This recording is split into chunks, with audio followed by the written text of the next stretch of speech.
ไปตอนนั้นไปเบิ่งมันนี่ตัวเขาหนูอยู่แต่ว่าท่านได้ขุดบ่จังได๋นี่แหละเขาสิไปเอาดินให้เนี่ยเอาเลยมาเบิ่งก่อนเดี๋ยวมันตื้นลึกหนาบางแบบใดได้บ่ได้บ้านนี้เสียวถ้ามันเอาลงหม้องนี้บัดเสียวไปนะครับลงบ่อัน1,000เนี่ยเขาจะไปลงกระสังก่อนเนี่ยอ๋อตรงนี้กระสังอยู่เป็นกระช่างน้ำครับ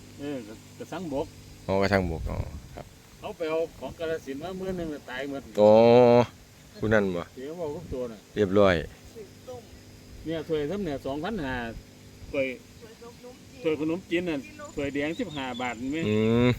มันแม่นบ่จะขีดวุ้นี่ซ้ำก็ได้บ่ถึงครึ่งโลซ้ำบ่มันได้พอพันบ่คุ้งผมก็ส่วนมากผมก็ลงแค่บ่อดินนี่แหละมันเลี้ยงง่ายกว่าไหมตัวนี้มันนี่เอิ้นว่าจังได๋ล่ะที่หน้าอยู่น้ำบ้านไม่ต้องเลี้ยงแบบ